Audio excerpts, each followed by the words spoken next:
that it is actually acceptable and encouraged by Toastmasters International for division directors to get assistance for the year. This is part 2 of a discussion we recorded in December with Elizabeth and Jeff Spitzer. In this conversation, we dive into Elizabeth's experience as an area director and Division D director to explore some of the lessons learned and also some of the resources that future volunteers in these roles might benefit from. We go on to talk about writing and storytelling as well. And now, introducing past District 7 Division D Director Elizabeth Spitzer. My name is Ray Miller, my co-host is Bob Hall, and this is the District 7 podcast, presented by Podmasters Toastmasters. You are the past District 7 District Director, immediate past District 7? I'm the immediate past Division D Director. Division D Director. You're also a past Area Director, and you're a life coach and a writer. You've got your own business with Jeff, and somebody once said that you were a compassionate listener. So I want to talk a little bit about some of these things. Liz, as the immediate past District 7 Division Director, D, what are some of the keys to your success in this role?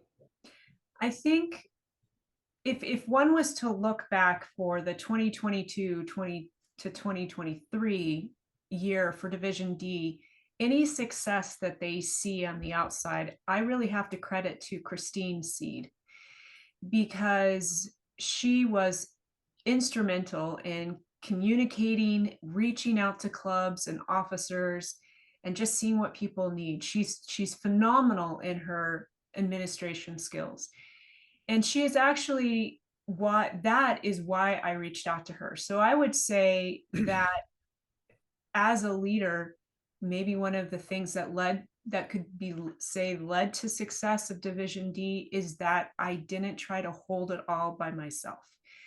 Recognizing from the previous year the stress and strain that I had experienced doing Area 51 for the second year, I was like, oh, why am I doing Division D? And Jeff will tell you, he did not want me to take this leadership role at all. As a matter of fact, he didn't want me to take any leadership roles this year. So when I said yes to being club VPE, he was like, why? I thought you're going to take a break. And I recognized a pattern was beginning to kind of roll down the hill, if you will, which was I wasn't saying yes. I wasn't showing up the way that I knew I needed to. And I thought, who could I ask for help? What could I do? Because I think that's what a leader does. They don't try to carry the entire load on their own shoulders. So I wasn't aware of it at the time, but I asked Christine Seed and she said yes. Gratefully, I'm so grateful for that.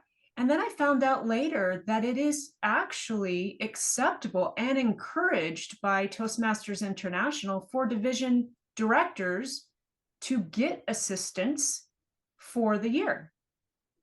And you build a council. You build a council for yourself. Yeah, and no one had told me that. So all future people who are thinking about being a division director or anything, you don't have to do it by yourself.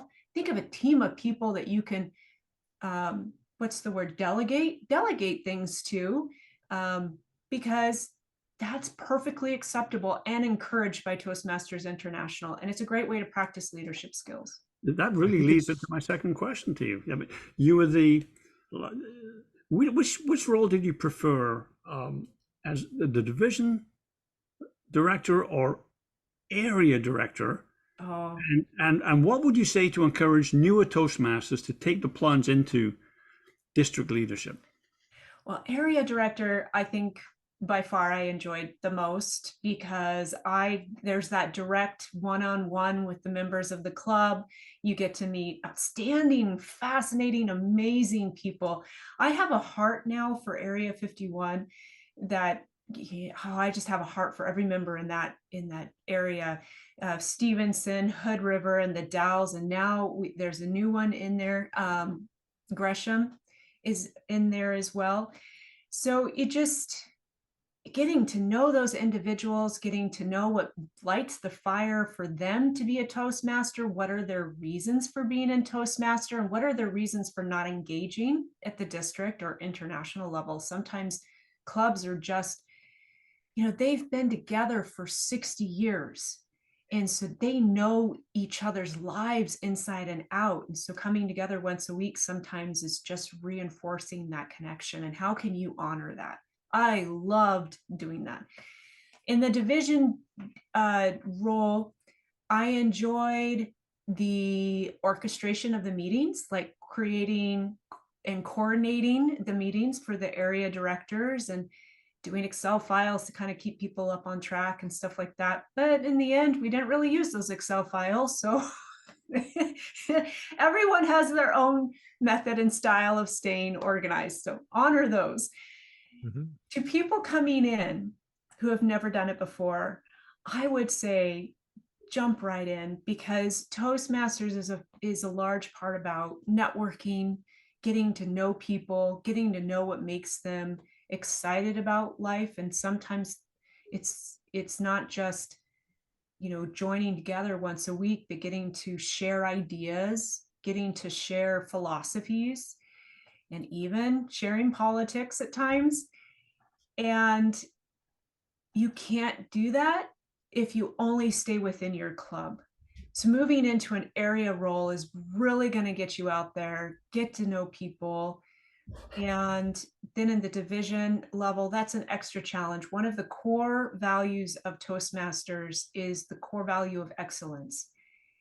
And I kept thinking about that for the whole Division D episode, because I kept thinking, this is an excellence. This is an excellence. What is excellence going to look like? How do I honor excellence? And Christine really helped show what excellence looks like, in addition to the people who surrounded Christine and listened to her and gave her ideas. So I'm sure she didn't even do it all by herself. Yeah. And the only way to learn what excellence actually is in the field is to put yourself into a situation where you get to practice it. And I think Toastmasters, when you have good people around you, is one of the safest places to learn, because sometimes you can't afford to learn in your job. It's too risky. So coming to Toastmasters and practicing those skills can really help reinforce what you need later in life somewhere else. And that really leads into my third question to you. And then I'm going to turn it over to Ray to follow up with some additional questions. I'm sure I can see him taking notes. He's just eating all this stuff up. You've been described as a compassionate listener. What does that mean to you? Oh, well, there is two ways that I could answer that. What does compassionate listening mean to me? And then what technically is compassionate listening as I teach it as a model? So to me, compassionate listening is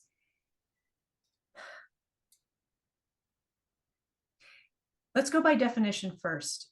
Compassion is when a person experiences or has empathy for another person's suffering and does something to alleviate the suffering.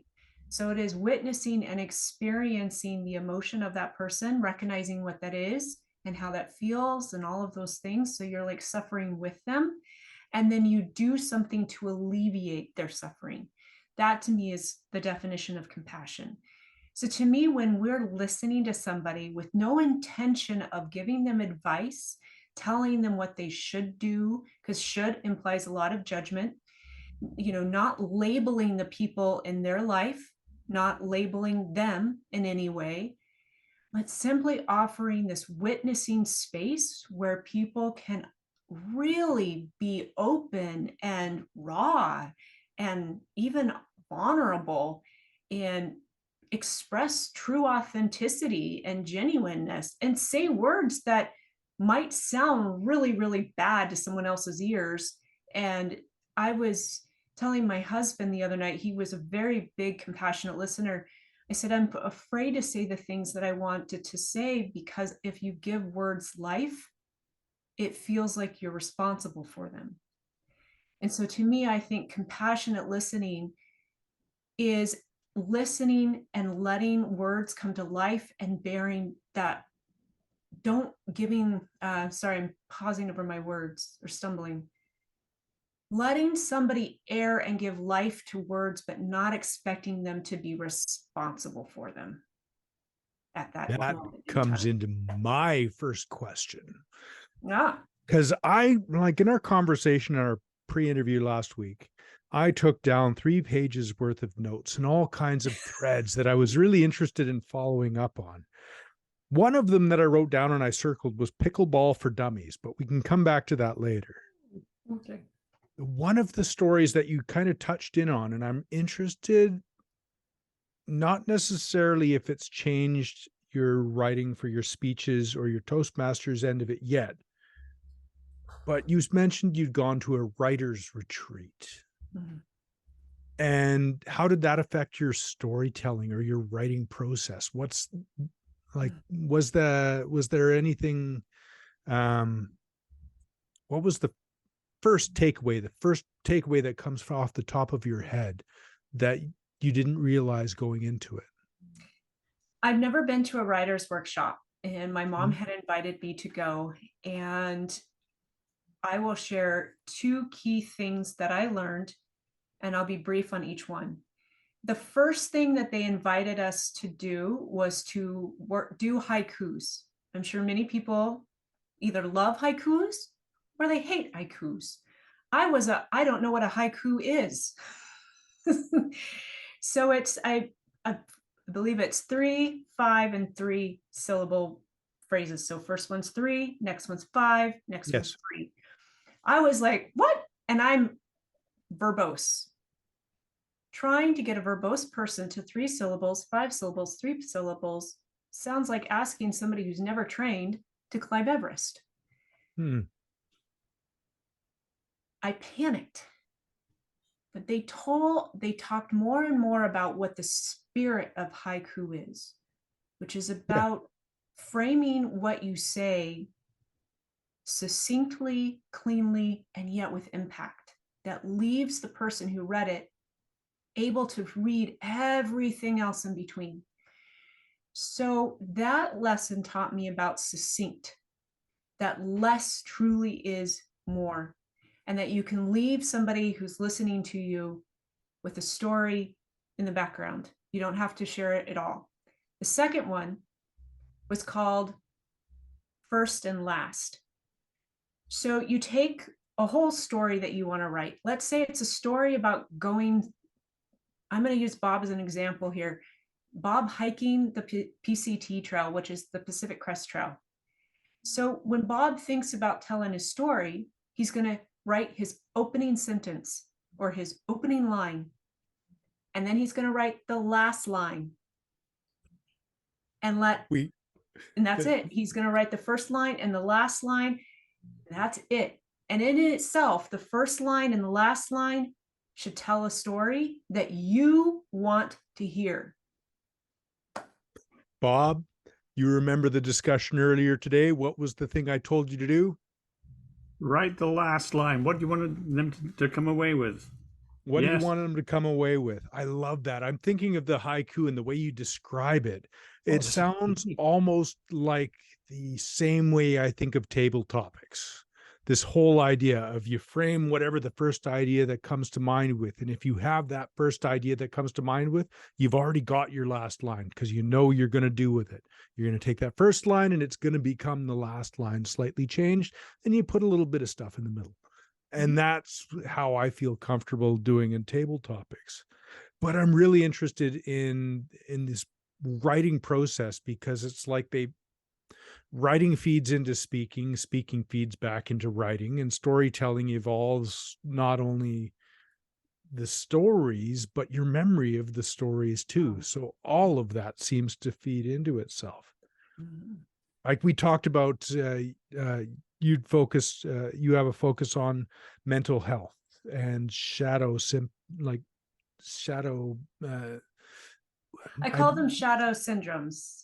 Yeah. When somebody may not live with somebody may have a condition that does not quite qualify to be diagnosed as depressive disorder.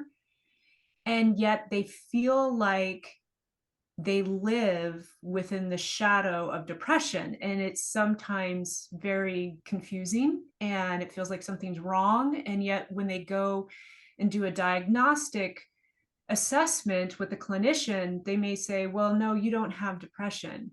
And they're like, well, then what's still wrong with me? And I also, another one that's commonly talked about today that I think most people would get is the idea of ADHD, having a shadow syndrome of ADHD. So maybe other people are like me, you're an adult and you hear all this conversation about ADHD, and maybe even had people in your life growing up say, you have this, and you're like, no, I don't. You finally go and you seek a psychologist to get a clinical assessment, and they say you do not have ADHD, right? And then, but you look at yourself and you look at the rest of the world and say, but something still doesn't feel right, or something still doesn't feel normal. Maybe what's happening is there are characteristics, behavior traits, and emotional traits that mimic ADHD. And so I call those, there's a book called Shadow Syndromes written, I'm looking at my bookcase. It's written by Dr. John Ratey, Ratey, and it's called Shadow Syndromes. I'll have to look that up, and maybe I'll put it on the recording just as an image that people can look up. As a person who was diagnosed with ADHD at 40, I understand that whole alien walking among us feeling, which I lived, all the way through my life with, and still do today. But now I know what it means. I have a name for it, and it is that, as well as a bunch of other things. But I do have this story that I was working on with which maybe I'll share it just in brief, which is the story about the baiji, the Yangtze River dolphin, which is a freshwater dolphin that's basically almost extinct, if it's not extinct already. But it is an interesting story, or an explanation for it is this dolphin, for the last 10,000 years, has evolved to become essentially blind because it's in the Yangtze River and it's surrounded by boats. And of course, for the last 10,000 years, the Yangtze River is becoming muddy and muddy and muddy and muddy because it's a river and it's right next to farms all in China, and it became darker and darker and darker. So this dolphin evolved to be blind. It moved its eyes up to the top of its head and stopped seeing entirely. But its sense of hearing got really, really good. And it can hear everything to fine detail, like sonar, which worked great for them until about 100 years ago, somebody invented an engine and put it on a boat. And now you've got this contained area of a river where baiji can't go to a lake or anywhere else. It has its own space. So it's basically surrounded by running engines all the time. And my imagination in my head, and I haven't figured out a way to tell the story yet or it makes sense, but I imagine everybody in the world in that situation, that they are in a bubble, that they're getting surrounded by sensory information that they can't necessarily process. And they can't cope with the environment that they're in, and they can't leave the environment that they're in. So sometimes that feedback is, when I see somebody who struggles, sometimes it's helpful to imagine why they struggle and just to be there for them. I think that story is beautiful, and I'm going to read on that story because I'd like to borrow that. I'm going to tell you where I found it. When I do my trainings. Do you know who Douglas Adams is? I do. Okay, he wrote a book, and you can find it on YouTube, is Parrots, the Universe and Everything. He did a book outside of the science fiction world all about almost extinct species, and the baiji was one of them that he wrote about. But he did a keynote in 2001, like an hour and a half long keynote. I've watched it like 10 times. This lives in my head. rent-free. And 44 minutes into this keynote, he talks about the baiji and the mental image in my head of the world that this animal lives in. I apply it to just about everything. I think that story is a beautiful illustration, visual, like my mind painted pictures too, of something that Jeff and I both are trying to help people with. I do it through the Compassionate Listening Project, trying to teach the skills of the reflective listening model that the Compassionate Listening Project created. And Jeff does it through Braver Angels. We are, in a sense, both of these models, while one is more head and one's more heart, I'd say Braver Angels is more head and Compassionate Listening is more heart. They're both oriented in the idea of helping people be able to communicate with others their experience of the world, to bridge with understanding and empathy, and thus we hope for with compassion, which again, if we go back to what I say for compassion, is that it is to ease the suffering of another.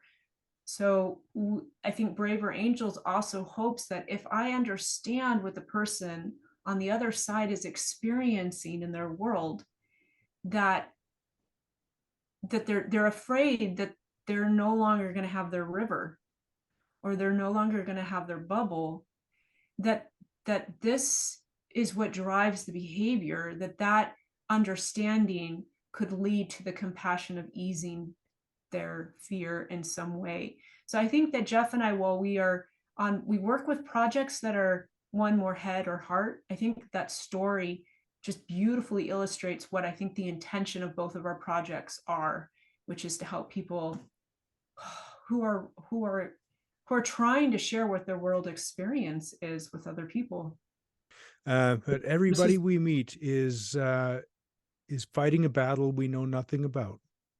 And if we remember that, then we will have we will maybe not be able to help them, but at the very least, not make it worse.